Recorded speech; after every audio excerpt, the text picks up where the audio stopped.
Me now with more Katrina Pearson, former Trump campaign national spokesperson, and Robert Wolf, former economic advisor to President Obama and Fox News contributor. Katrina, I'll start with you first. We had this big announcement, Thanksgiving job, Thanksgiving Day, over 1,000 jobs were going to be saved at the Carrier plant in Indiana.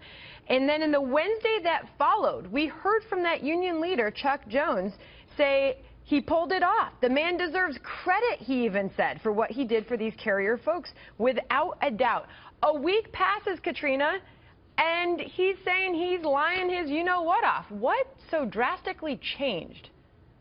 Well, I think that's a question you should ask the union leader, but we do know if you criticize the president-elect, you get to go on TV all day, and that's exactly what's been happening over the last couple of days. But you know, there's really no breaking news with the simple fact the president-elect defended himself on Twitter after being publicly attacked, viciously, might I add. I can't even repeat exactly what he said because of the expletive that was involved in calling the president-elect a liar. But the fact is that the CEO of United Technologies, Greg Hayes, was with President-elect Trump and Vice President-elect Pence at the Carrier plant to make the announcement that over 1,000 jobs were saved. So, is it a discrepancy in the numbers, Robert? What happened here? Well, I think, first of all, Chuck's protecting the workers who did not get saved. But I have to give credit to President-elect Trump. He saved 700 jobs or 1,100 jobs. Whatever the number is, that's good for the country. And, you know, my hope is that once President-elect Trump's in office, he doesn't use Twitter as his bully pulpit. He'll be the most powerful person in the world. You have a problem with his use of Twitter? Well, I think in 30 days, my hope is he'll do it much more strategic. He'll be able to have tax reform moving and things like that, and then he'll be able to make sure that, you know, things are made in America, people stay in America. I hope he doesn't do it with tariffs. I hope it's very much policy-driven. But, I mean, these are legal tariffs, and I know where you're going with this, Robert, because you and I have chatted a lot of business.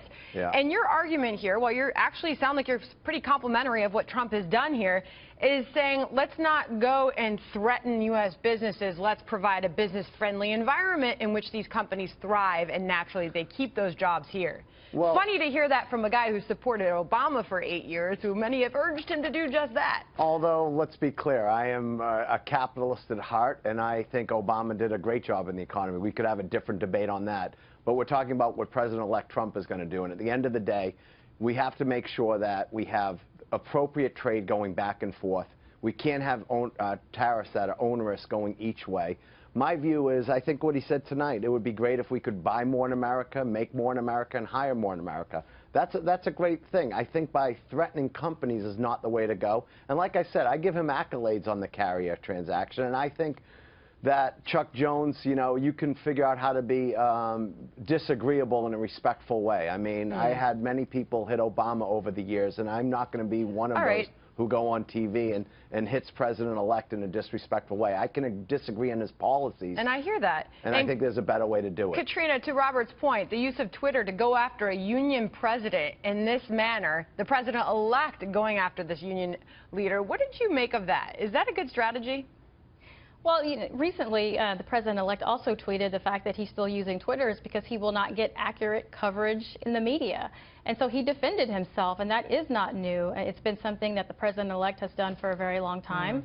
You know, this same individual was on TV just yesterday saying that he had no idea of the terms that were negotiated, didn't know if the exact numbers were discussed, and didn't have a clue if Mr. Trump even knew what he was talking about. So how could you go on television and call someone a liar when you don't even know the information that they had? And that is one of the criticisms. As the union leader, shouldn't he have known more the specifics of this deal to react in one way only to change it a week later? Listen, outside of hitting President-elect Trump on family, he hit him on the two things that you don't want to be hit on.